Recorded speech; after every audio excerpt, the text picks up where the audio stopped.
about the NBA lockout, but this time it's resolved. I can't believe I was actually right. I mean, I kept saying we're going to resolve it, and it never worked out. And then finally, they got to it. Yeah, I didn't really want to admit that you were right because I really thought they were going to lose the season, and at the end of the day, they figured something out. I think the players realized that it just wasn't economically possible anymore to have 57% of the revenues and all the stuff they had around the free agency and the soft cap. I think they just realized that that's not going to be possible anymore. So at the end of the day, do you look at Billy Hunter and you go, he did a great job, he did an okay job, he did a job? I think he did a job. Yeah. I kind of feel like, couldn't we have solved this like 3 weeks ago? Like, weren't they like at this same point like 3 weeks ago? And I think I was hearing something about the TV money. Like if they didn't do Christmas Day, then the TV money was going to, it wasn't going to be the same. So I think once they figured out they needed to go on TV, I think that's what kind of prompted them to go. But I'm excited. I'm really glad. Are you really excited? Yeah. Do you really care? I cared at the end of last. You did too. Come on. No, at the end of last year, I really did. I got it. And part of that's because we were doing this show. But I kind of feel like talking about LeBron, and I really got into it. I know, but I kind of feel like the lockout's over, but it's not one of the biggest stories right now. I mean, people kind of are like, whatever. How is that not a big story? We're getting to the NFL playoffs. We got the BCS. Everything's going on with that. And you have a little bit of a point. I think you got the free agency heating up. I think it's kind of like a little shock. I mean, now you got like free agency starting up, the camp starting up, and then Christmas could play the game. It'll be interesting. It'll heat up. But to your point, I think it gets hotter once the NFL. Oh yeah, definitely. Anyway, you gotta wait for football. I'm excited. You get my Wizards tickets here pretty soon. Yeah. Hey, speaking of Washington D.C., the Capitals fired Bruce Boudreau. I know you're not much of a hockey guy, but it's kind of a big deal, right? I think it was a good move. I think it was the right thing to do. I kind of think it was about time, to be honest. He lost the team. They did really well under him, and he really got them kind of back to being a national presence and everything, and they were winning a lot, but his in the playoffs, they were terrible. Right. They'd always let down. I mean, I kind of felt like at the end of last season, after the playoff bust again, that they should have fired him. No, but they kept him on for a little bit. What really got him fired was getting Ovechkin mad at him and not getting along with Ovechkin. Yeah, that's going to get you fired. It's like you always say, once you lose the players, I mean, you can't coach anymore. But it's like the star player. I mean, if you tick off certain players, like Magic Johnson back in the day got Westfall fired from the Lakers, and then I'm excited to see what happens though. I mean, because the Capitals have a great team, right? And they need somebody to get in there and motivate them and get them playing defense. They got Dale Hunter. They got to play defense. Got Dale Hunter. If they're not going to play defense, then I'm not going to watch them. But he's old. They got to play defense. No, I think it's improved for the team. It was the right move. And you feel bad for Bruce because he seems like a pretty good guy. I never met him, but he seems like a pretty good guy. But that's big, great commercials. That's the sports business. Oh, he was great. Was it Hadid Carpets or something? Hadid Carpets, yeah. Good stuff. All right, so obviously we're going to get back to football because football is pretty much the greatest sport ever.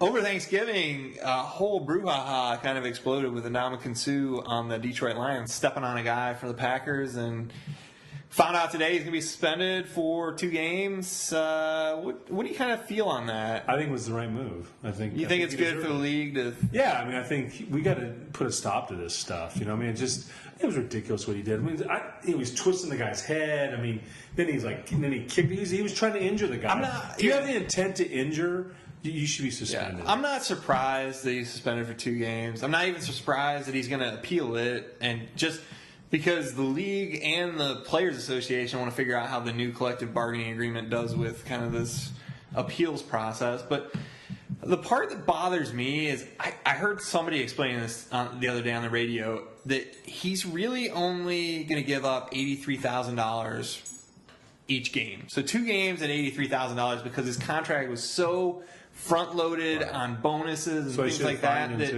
I think they should have fined him too. I mean, those guys, I know it's going to hurt their team, and suspending him from the game is probably going to be the biggest factor on, because they're trying to make a run for the playoffs. So that probably is the biggest point to hit him. But if you really wanted to come over the top, you had to fine him on top of that and just say, look, you're $100,000 or something, because I don't know. It doesn't seem like a lot. But those 2 games will be tough. And I agree with you. I think the part I didn't like about it is where he tried to deny it at the beginning and said, "Oh man." I mean, we're not blind. I wasn't that disappointed in him stomping on the guy as I was disappointed in his post-game press conference where he said, "Oh, I was stumbling. I couldn't get my balance." I mean, it was terrible. It's ridiculous. I think sometimes you get caught up in the moment, you get angry, whatever. Yeah, you but you couldn't stand up. It's about not losing your composure. Sometimes you do. They teach that in Little League. Don't lose your composure. If he would have just admitted it right away, I would have been fine with it. Yeah. He may not got 2 games, maybe just got 1 too. But. Right, so we're going to move on to college football now, and I think one of the best stories this week has been that Ohio State has hired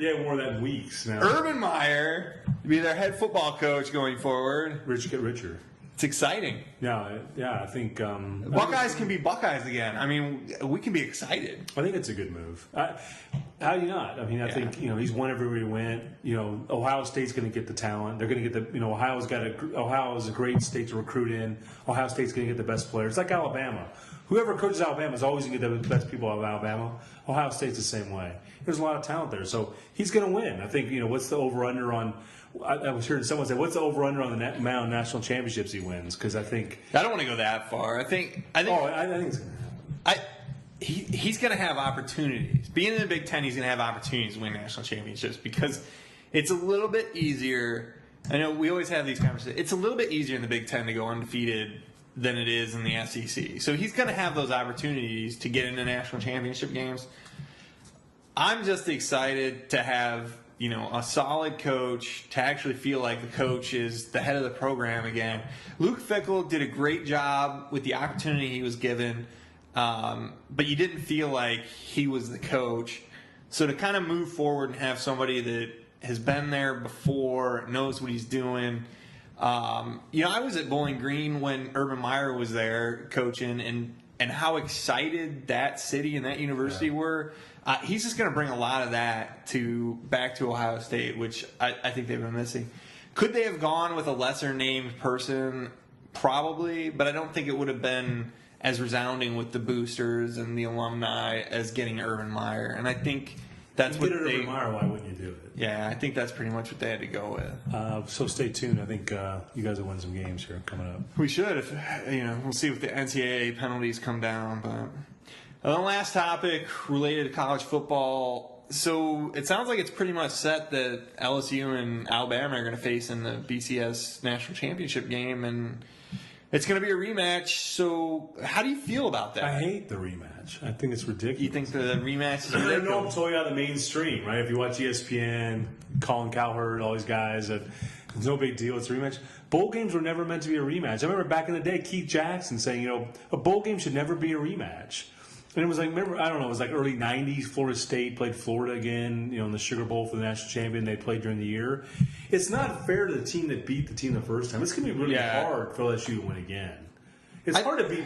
You beat a team like Alabama twice. I mean, that's a big deal. I wanted to see another game. I like to see the regional matchups in the bowl games where you have SEC, Big Ten.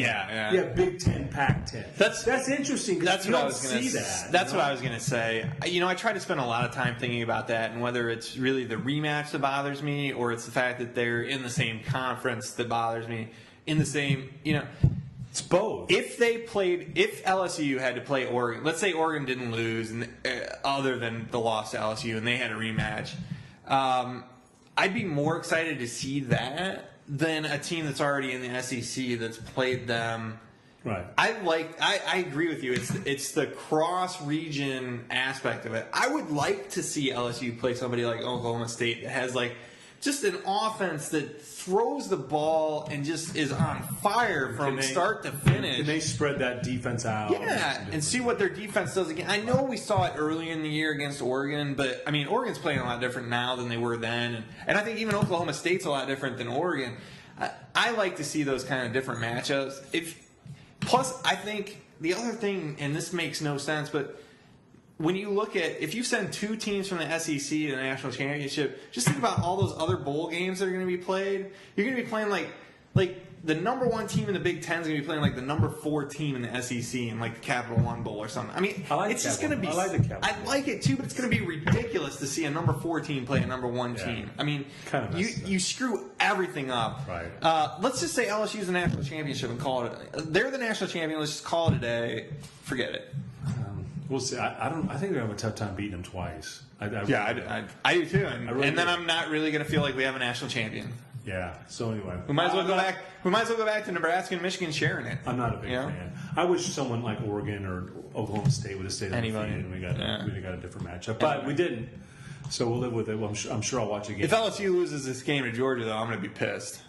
Why is that? Because if they still get in the game after losing in the last week of the season, I mean, that's just going to make it. Well, they had such a great season. They beat all those ranked teams. I mean, still, yeah.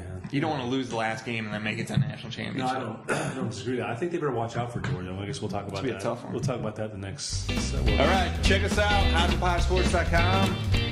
Twitter us, email, anything. You got questions, we got answers. All right, thanks a lot.